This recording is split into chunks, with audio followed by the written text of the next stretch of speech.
quite a few people on the call already, which is great, and it really I think shows the appetite for this content at the moment.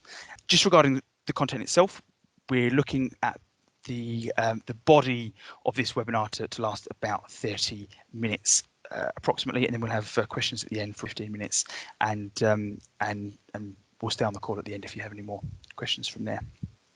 Very good. So why are we doing this webinar series? I'm sure it's sort of pretty obvious to most people. We find ourselves thrust into a completely different scenario that we might not have much experience in. I think there was a stat that was going around. I saw that it said 47% of Australians and New Zealanders had no experience from working from home. So very quickly, people are having to grapple with some new tools and some new environments. So hopefully over this series, we're looking about running about six webinars in this series. We'll be covering off some of the key tips to help you with that transition. We'll be covering sort of Teams house rules, high performing teams, document management 101s, governance quick starts, and this will be focusing on Microsoft Teams specifically, and some tips and tricks for that. It's funny, I think we've all been touched in some way. We've all got sort of friends, family who have sort of been tapping us on the shoulder and saying, hey, I have to use this thing called Teams now, and I have never used it before. I think the most poignant story from my point of view is my mother, my dear mother, who's worked for the NHS for north of 30, 40 years. I was talking to her the other day, and she said, I have to use Microsoft Teams now. And I said, Mum, I've been telling you about this for years. It's my job. That's what I do. And so they're all, it's a huge culture change for them, but everybody's having to make the jump now. So who are we? My name's Jack Hendy. I'm a change and adoption consultant with Engage Squared. I've been with the company approaching 4 years now, and have worked on sort of a number of Office 365 rollouts, Yammer launches, but more recently Teams really.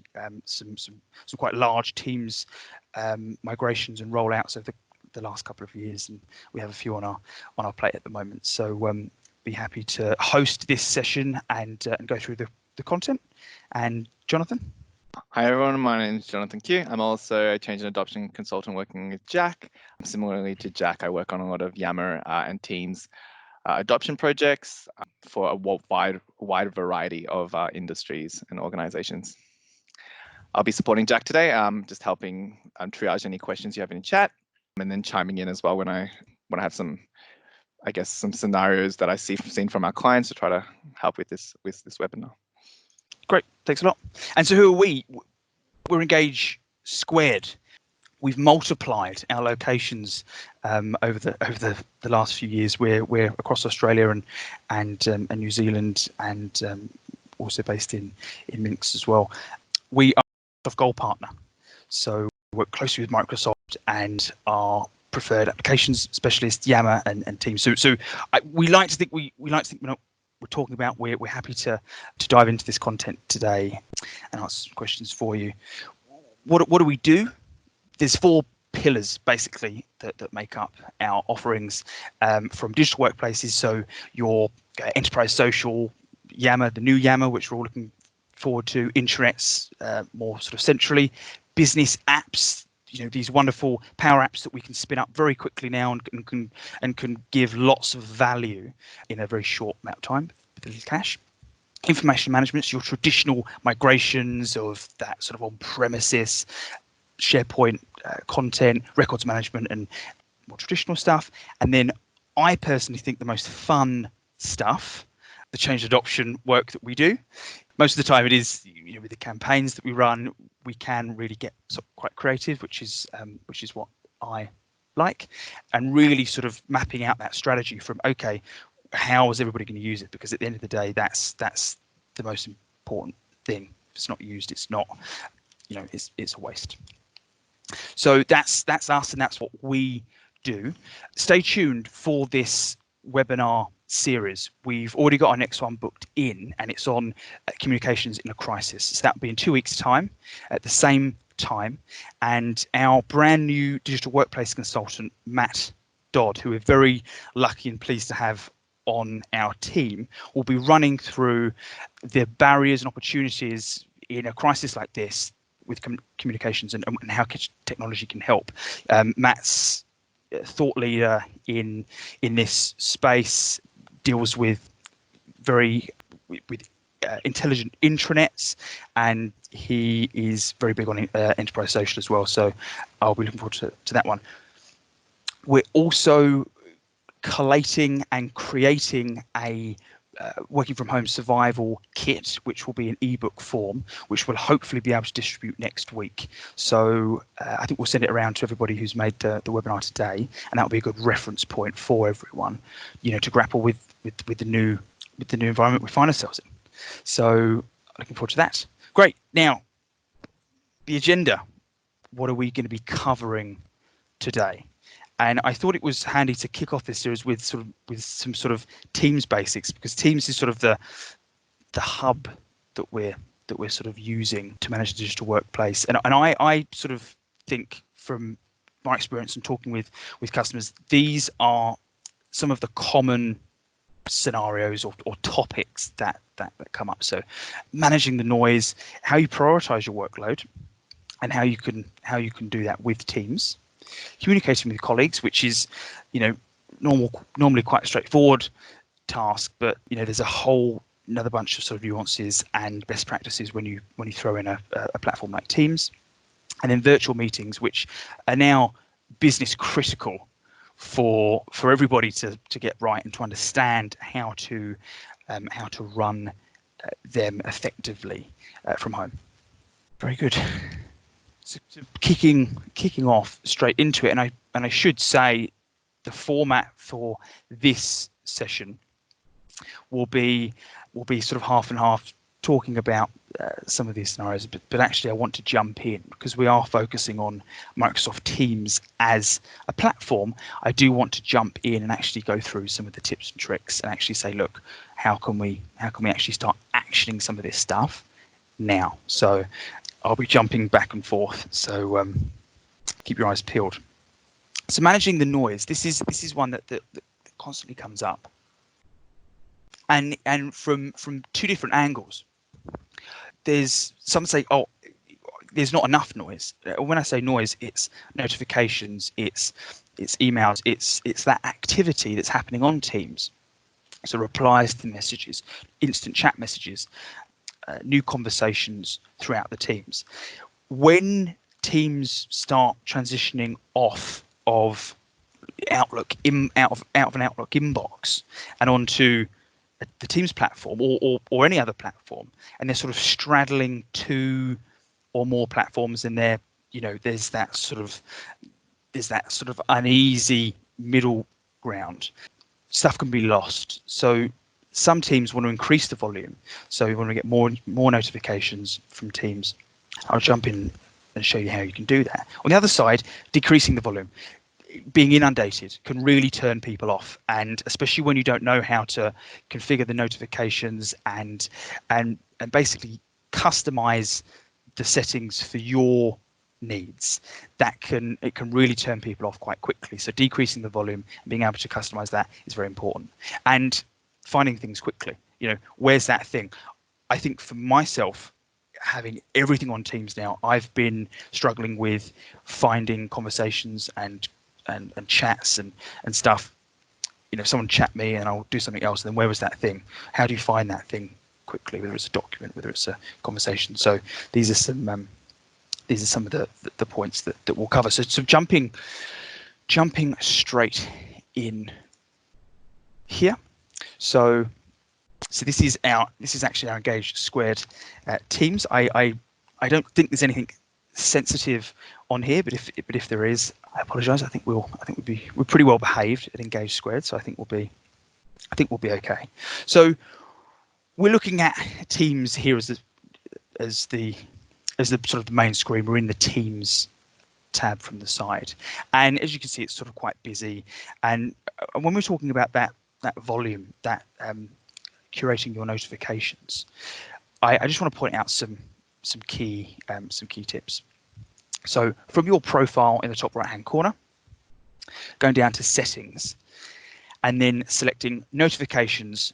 From here, you can customize all the different ways that people interact with you and how you're notified across them. So dropping these down, you can have sort of increasing that volume to the max. You can receive an email on every single interaction that happens across Teams, which which will ensure that you don't sort of miss anything.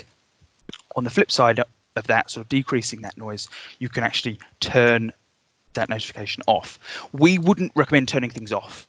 We would recommend showing in feed. So basically how this breaks down is a banner and an email is a pop-up that comes in the bottom right hand corner that says so-and-so's messaged you or so-and-so's mentioned you.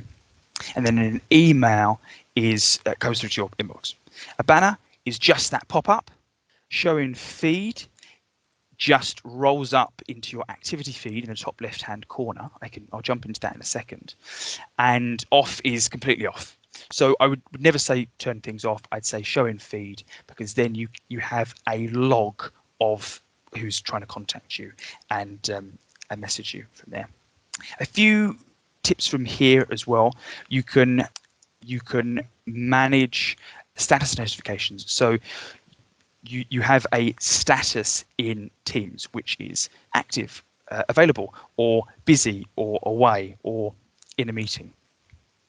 You can, if you have a key person that maybe it's your manager, or maybe it's a colleague that you talk to a lot, you can pop their name in here, and you can turn on a notification for when they're next available.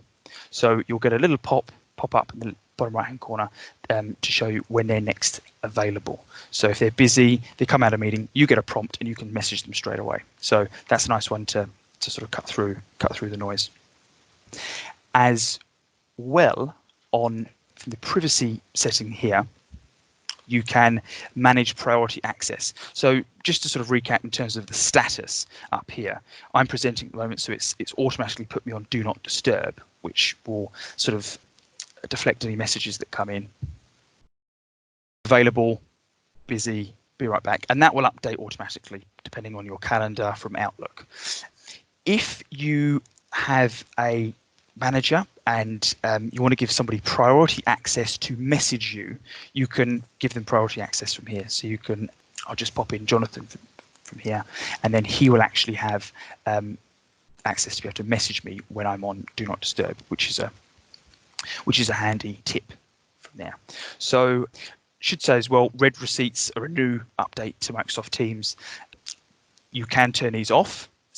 This basically shows you, very similar to sort of WhatsApp or other sort of consumer application, when a colleague has read your messages. So you can turn that off if you don't want them to snoop just while that's there. So settings from the top right hand corner, click on notifications and pick out what works best for you in terms of your notifications, and so you can either turn that volume up or down. Jack, I think there's something to also add to that notifications settings is it's good to have a discussion with your team also around what your team has agreed to turn on or off. For example, you don't want, some members of your team might rely on using channel mentions while others might have turned that off. Personal mentions is generally the safest bet if you want to get in contact with someone, because you can't turn it off. If you just go down to that drop down, you can see that you only have the 3 options. So that's probably your best bet, but it's always best practice to agree on with your team what you should have turned on and off. I think, Jack, don't you think? Yeah.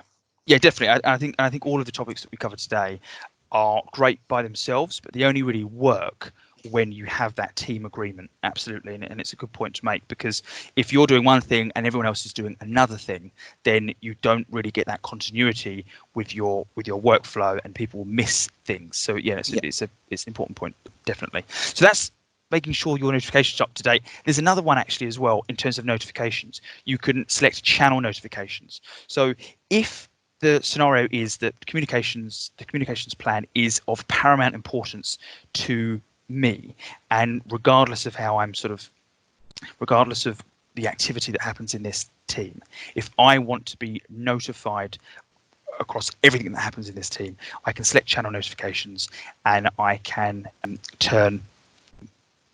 get notifications for everything that happens in that channel. So that's a good one. That's a good one as well. You can also turn it off. So depending on, again, whether you want to turn that noise on or off is key. So notifications, turn the volume up or down from there. Finding information.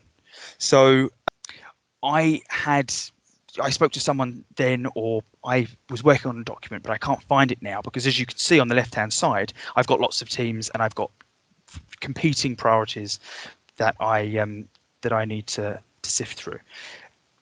There's a few ways you can find what you need. The filtering the teams from the side here is really important. I'll come to that in a minute, but I definitely think leveraging the search bar at the top is the most valuable way to find what you need quickly. So if I just run I'll just literally run a quick test search. I'll search test and I'll select that from the top.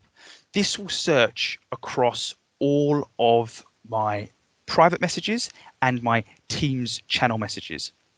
So I can find what I need quickly. I can quite heavily filter this from here, from the drop downs, and it will also index that message. So depending on where it came in that message, where that sort of keyword search is, it will pull up from here. It will search people also, and then it will also search files. And this is great. This is really handy for finding information that's buried within OneNotes, within your OneNote notebook, or in a document, or wherever it may be. That's the power of that search, really sort of searching within the document. So really key from there. So definitely leverage the search bar at the top. There's a bunch of quick / commands here as well. So you can do some really quick. You can set your status very quickly. You can get a sort of a list of all the shortcuts. You can mention somebody and talk to somebody within this search bar at the top. So you can use it as a message bar, which can be really handy as well if you want to talk to somebody quickly from there. So the activity feed here is really handy. So this rolls up by time order all the activity that has taken place within your system, so all the stuff you have access to. So if you need to find something quickly, this can be really handy. So it's all the replies, all the channel messages, all the actions, and from here you can filter.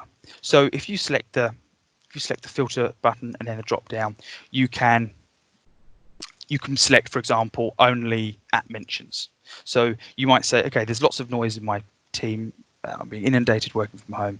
I just want to see who's @mentioning me, and because they're sort of actions on me, so I can reply to those very quickly. So filtering and searching can be a great way to cut the noise and to find information quickly. Great. Jumping back, and we've done a little recap here. We'll distribute this afterwards. We'll distribute this after and sort of build that into the work from home survival pack that we're creating as well. So so you have access to that afterwards. So next one, prioritizing workloads. So there's too many locations for all of your stuff. Which tool when is a phrase that's used a lot. So when do I use what for when? Where do things live? Who do I talk to? Who? Where? And it's important to sort of note when you're making the transition over to Microsoft Teams that it's a big behavior change.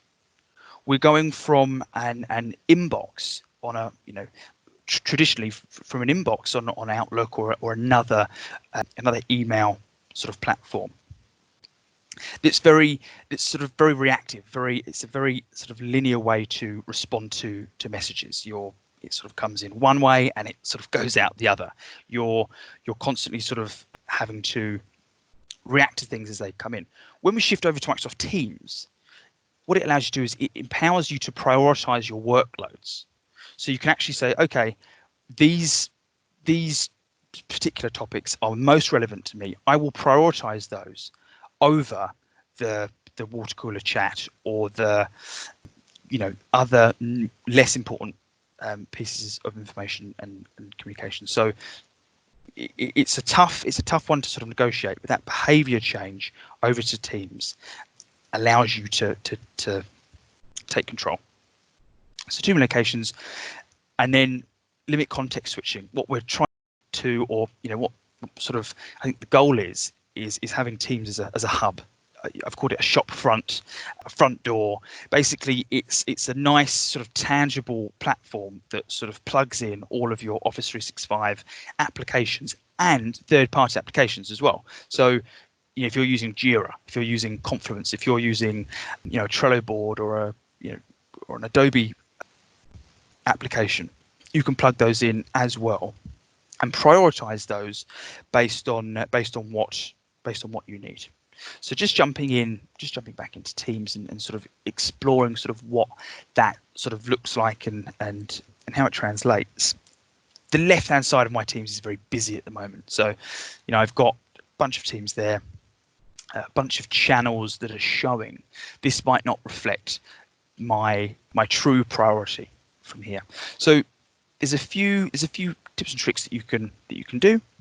You have teams that are shown. So if I select from here, I can see a hide button, and basically what that does is that will group teams together under a hidden sort of drop down. Why would you hide a team? Why do you need to be a member of a team if you want to hide it? Well, you might need to stay across some of the content. You might need to access some of that content.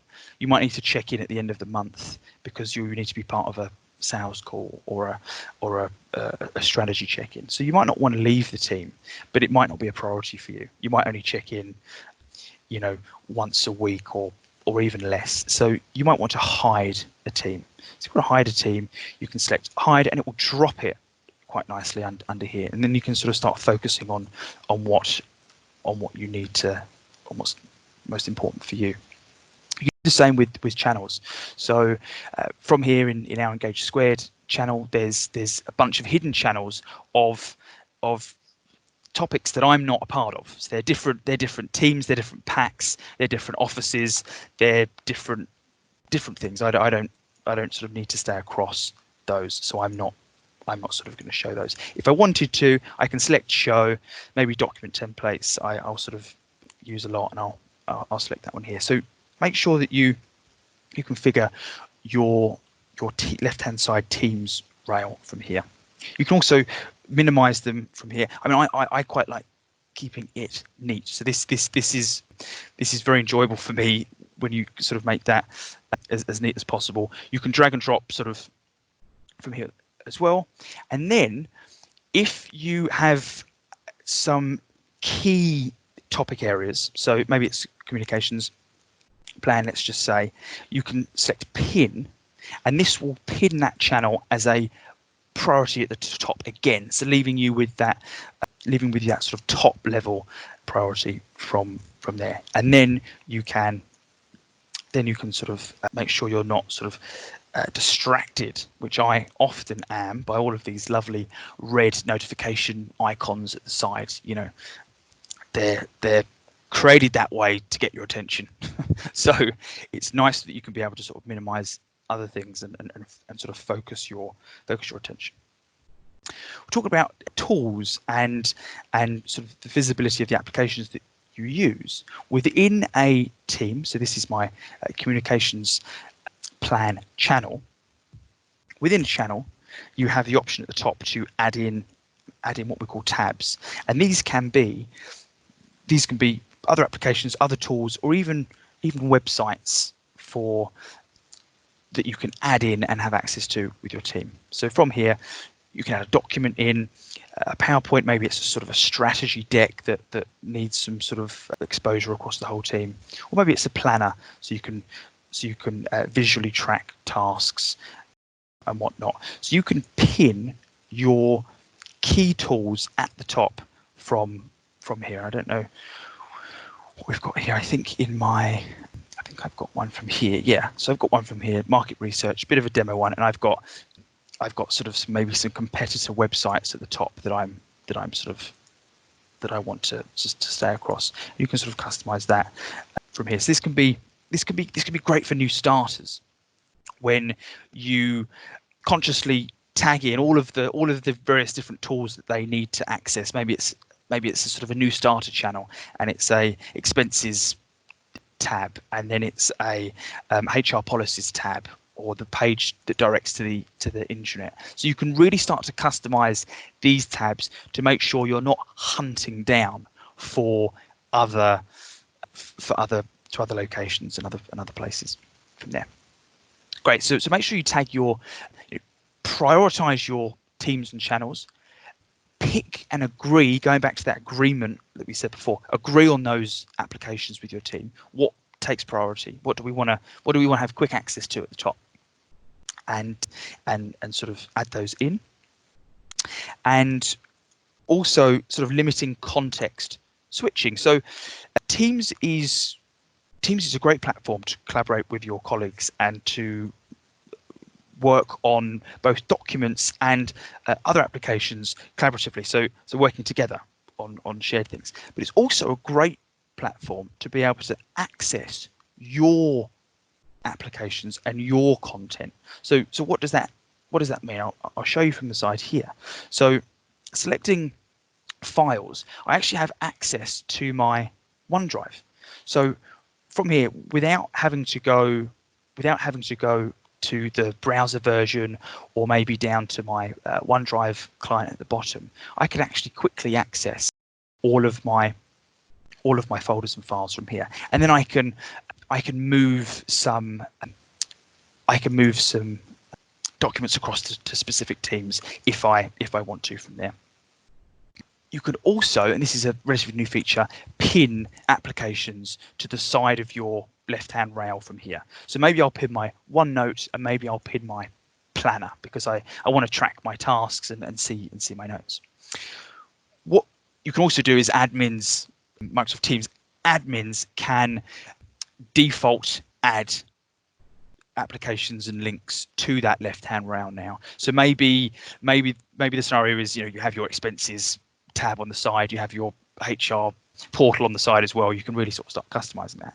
Raven is an internal project monitoring Power App, so that's sort of been tagged there on the left. But I've tagged my OneDrive and my planner, and from here I can access my personal OneNote.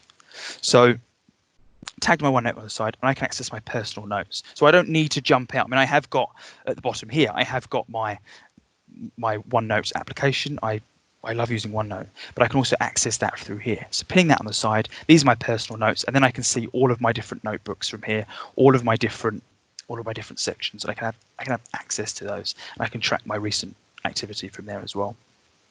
Similarly with Planner, what this will do is, you might be in a bunch of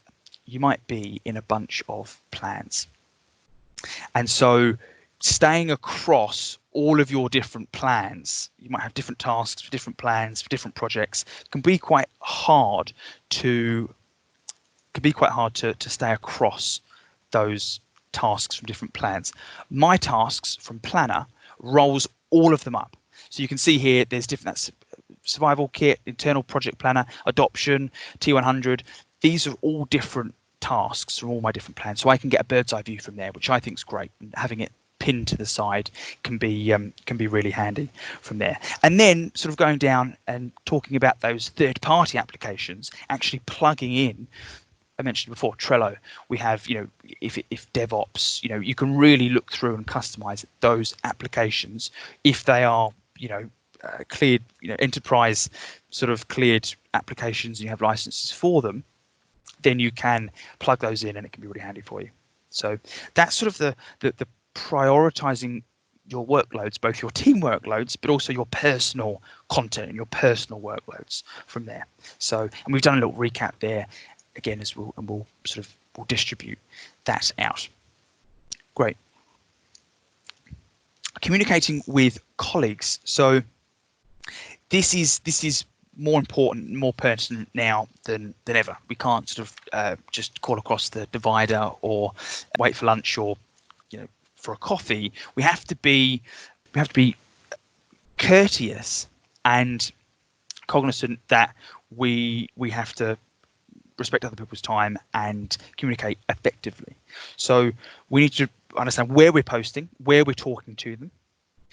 Are they going to see what they need to see? Are you going to reach the right person? How do I contact that person? So we'll be jumping into app mentions, and then communicate. Then there's the courtesy piece with the communication.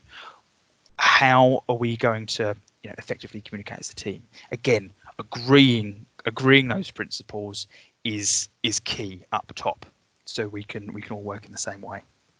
So in terms of picking where you post in Teams, you have teams and channels where you discuss projects and topics. Channels are best described as topic streams within a team. So a team is a group of people that work together with a common goal that's being solved. We work team, or it might be a project team that comes together. And then channels are topic streams that logical topic streams within that. Just a tip in terms of channels: you don't want to proliferate channels. If you've just started a team, you don't want to sort of second guess what everybody needs to sort of what all the topics are and create 5 or 6, because you don't want to get to a place where you're confused about where to message, because then it's not a good place. So start small and start with the main topics, the main points, and build them out if there's if they're getting a bit noisy, or if the need presents itself. So just about sort of best practice, really, have all of your project chat in your channel. So have conversations around your topic here. It's very tempting sort of instantly message your colleagues from here, sort of in that sort of one-on-one chat, but you can very quickly blur the lines between what's a private chat, what's a and what's a project chat. So I think when we're working from home, where possible, have a conversation in a channel if it's got anything to do with a project. And I think that has, the value in that is, even if it's what are the logins for that client, or what are the, even if it's sort of a menial question or a menial sort of conversation, I think it has value in the channel, because then that's where it lives. The frustration that can start setting in is where is that piece of information? Where, did I have a chat about it? Did I have a conversation about it? No. So to set these principles within your team is key, as well, in terms of best practice with actual conversations themselves. I messaged this earlier, asking for a review on a document, and then Jonathan and Chelsea replied from here. Chelsea's messaged under this, but basically what happens is, if I wanted to reply to Chelsea's message, I need to hit reply, because then we can keep that thread going, and we can keep all of the back and forth around that particular, we're talking about survey here, so okay, yeah, great, I'll fill that in, and we can keep talking about the survey from here. It's very easy to do. The UI is sort of a bit confusing. It's quite easy to sort of start another conversation, and that's what's called breaking the thread. And it's a really simple but really frustrating sort of behavior that sort of seems to be a teething pain for when users are using Teams. So just think about some sort of continuity about your posting. Where are you posting? Is it the right channel? Is it the right team? Keep the thread going. Maybe don't instantly chat. It doesn't matter if the rest of the team see what you're talking about, because it might provide value for them, and they might not have to ask that same question again. So we're talking about that sort of transparency, which is key. In terms of reaching the right person, I just want to talk about at mentioning, because there's a few things you can do with at mentions, and it can be very beneficial when you want to get someone's attention. So we've already discussed at mentioning a person. So if I want to at mention Chelsea, maybe I want her to review a document, or I need an action from her. Maybe I need a review by the end of the day on something. I'll at mention her specifically, and then I can continue that message. Can you review? And then I might add something in from here. What might I add in? I can just run a sheet from here. We can communicate backwards. So that's sort of at mentioning a person. You have a few other ways to at mention. You can also at mention a whole channel. So if you select at, and then I'll type in communications plan as the channel, I can at mention them, so everybody within that channel knows that I need a review, or maybe it's a topic specific conversation or update. So if everybody relating to comms needs to know something, I can at mention the channel, which could be handy to sort of get visibility across that groups of people. Or I can at mention a whole team. So I can at mention the marketing demo team, and then that will notify everybody across the team. Maybe it's more important. Maybe it's an urgent update, or something everybody needs to be across.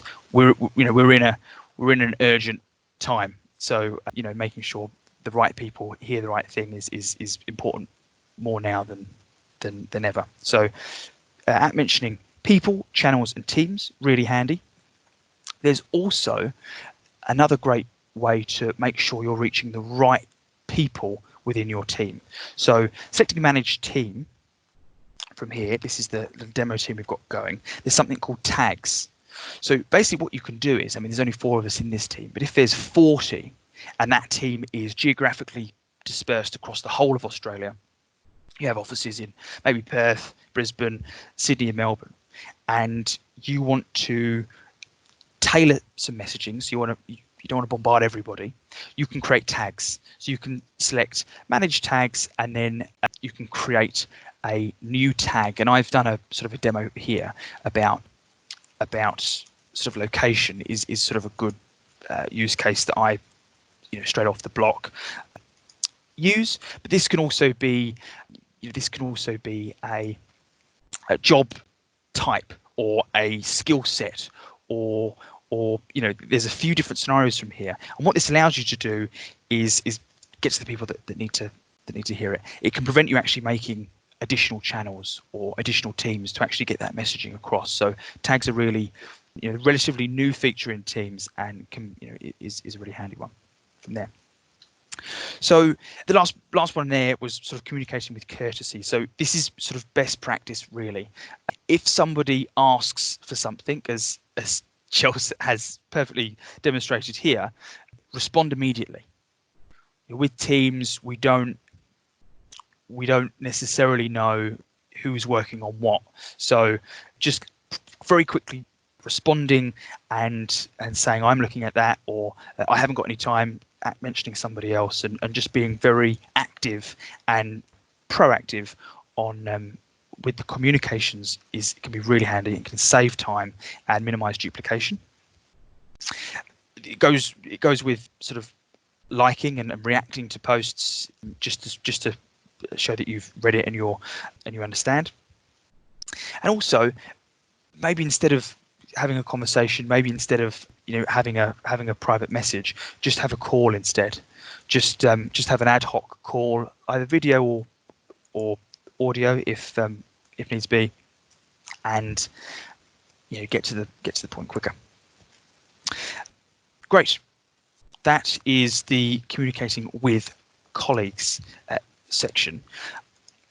And recap here. Just conscious of time, I want to cover this section because it's pretty it's a pretty important one, as I said, business critical moving forward. Everything is now taking place in this virtual meeting space. So optimizing setup, it's very important that you do the due diligence on with regards to your connection and your bandwidth at home for these meetings, as I'm sure you may have already experienced. Have video on where possible. So if the bandwidth starts to fail and the quality starts reducing, turn other videos off and then yourself. So I'll jump into the meetings section in a minute and just run through that. Meeting life cycle. So meetings don't just happen in the hour that you've allotted the time. The tools and the features that Microsoft actually give you on the platform, the meeting has a beginning and an end. It's a whole sort of life cycle. You chat before, you have the meeting, and then you follow up afterwards, and it allows you to track that from there.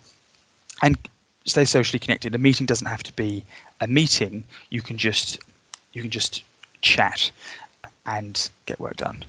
So I'm just gonna go on here. So in the virtual meetings section. So from here we can see Jonathan and Chelsea from here.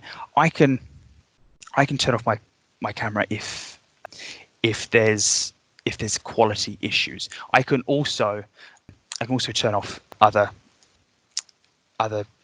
videos, and I can pin particular users to the screen as well. Getting the camera right, I've sort of got a light sort of shining right on me at the moment. It feels like I'm sort of on stage, and I've got the blur behind. But having the eyes sort of 3/4 of the way up the screen is optimal. And then looking in the direction of the camera is also favourable as well. Mute when you're not talking. Just always do it as a best practice. It's just courteous to the presenter, and unmute if you have a question, and then mute again. I've got my background blurred from here. There's not actually much to see behind me. It's just sort of foam. It's just a padded cell that I'm currently in. Nobody can hear me screaming here. But blur if you're at home. If you've got any sensitive stuff back on the walls. Cool. One thing I just wanted to point out from here is if you're new to virtual meetings and you have got a bit of a setup, you've got a webcam, you've got a mic, you've got a headset, and you wanted to test what the setup is before, and before you jump onto that important meeting, you can / and you can say test call, and I won't click on it because it will put you on hold. What that will do is that will call what's called an echo bot. So it will call an automated bot. You'll be able to see yourself. You'll be able to talk into your microphone, and you'll be able to play that back to you. So you can see what the experience is like and see what the reception is like, which I think is a really handy tool from there. Great. Meeting lifecycle. Very quickly, I wanted to sort of talk about that before, during, and after sort of cycle of a meeting. So this is in the Microsoft Teams calendar view. This is sort of an updated user experience. We have a bunch of extra features. If you haven't seen this in a while, got a nice rich scheduling assistant from here as well. Details of the meeting. We can share files from into here. So if there's any pertinent or important documents that we want to cover or sort of review in this session, we can. And then chatting. So when you create here we go here. So we've got lots of questions, which is great. We can chat backwards and forwards in this space. So we can chat even before the meeting. I think we were chatting before. Here we go.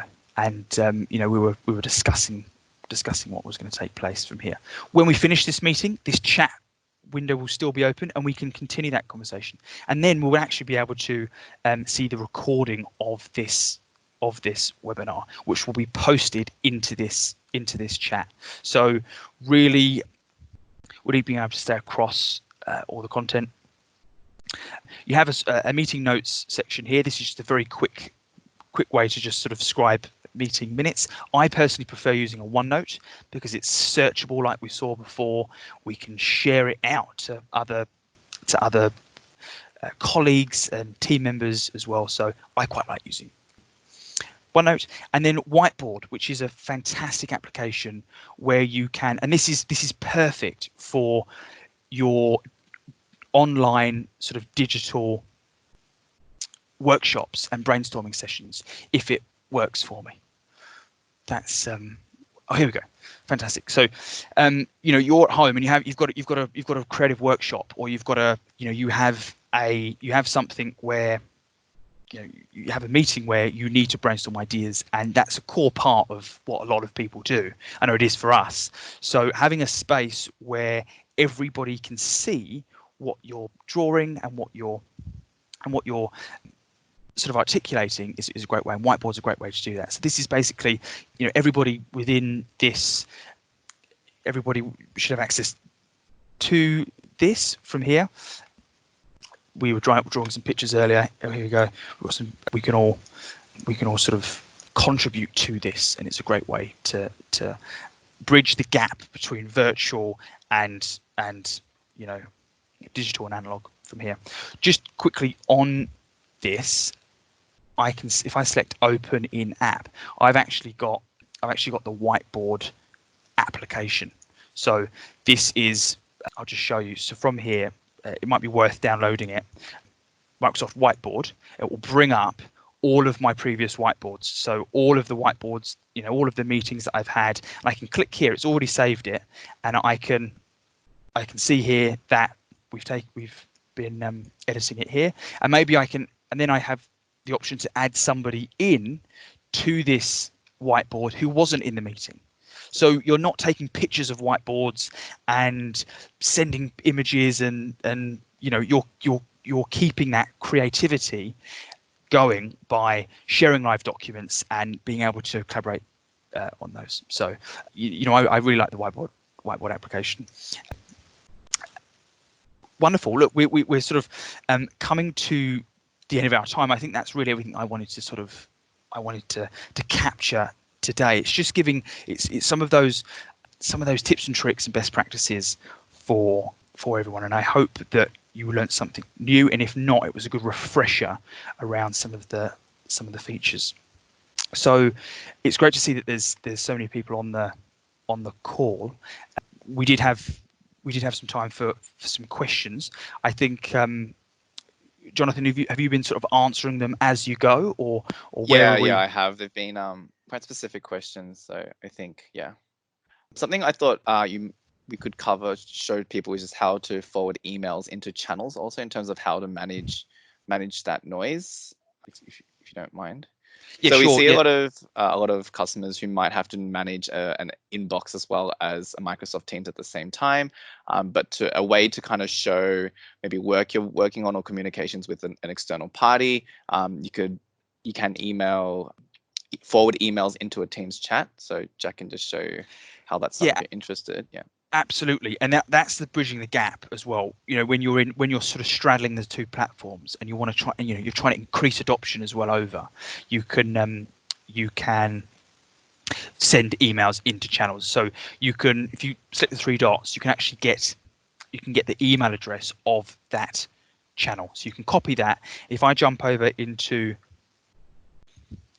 my inbox from here, I can obviously create a new email or forward, select one to sort of forward, and then paste in that channel email from there.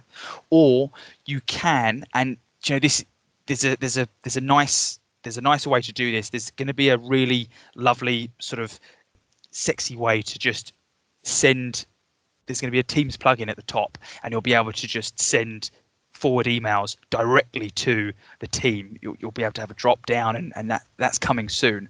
In void of that, you can create a custom quick step, which is if you drop that one down and you select new and you go forward to, maybe this is and we'll say comms teams channel, and then you can paste in that email address there, select finish, select OK, and then you can, when you just select on that email, you can select that button and it will instantly populate that to address bar with the team, with the channel email address. You can just send it straight in, and then you'll see that when it comes through. It will take a minute or so. So yeah, it's a good one about it's a good point about bridging that gap between the old and the new, basically, while we're in this stage of flux.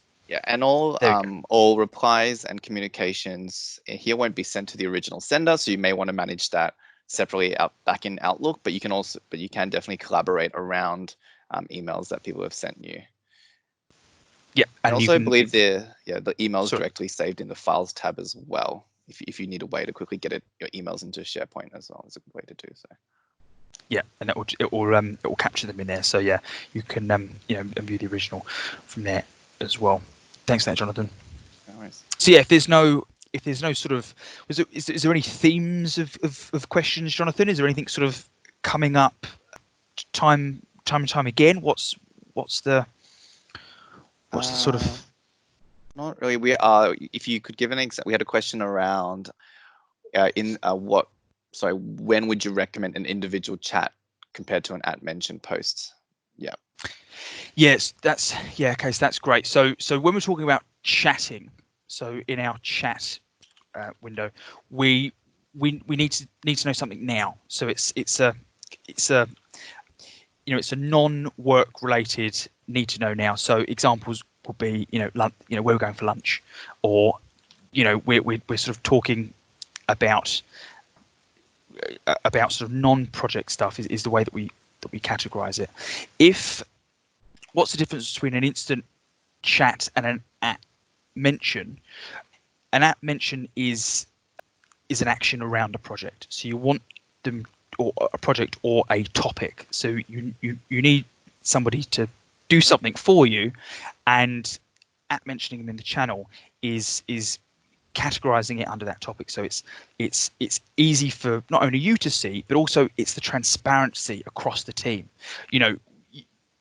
Somebody can and it's all about that passively seeing what is happening in a team, so that other person won't chase that up. They know that it's being taken care of. If you can work in a transparent way, you take a lot of load off of that searching for content, searching for answers, searching for people. You can see the work taking place and you can follow the thread.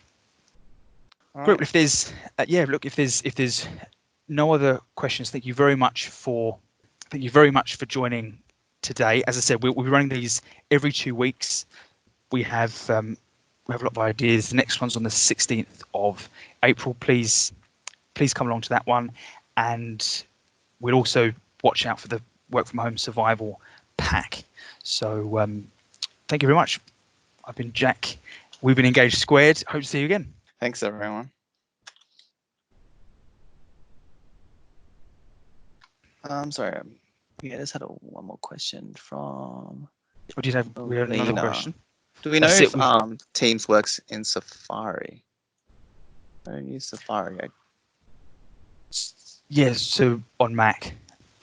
That is a good question. I'm not sure if it's supported in Safari. Maybe that's worth a quick Google. Yeah, I know our graphics designer uses it, so you may need to download the desktop app.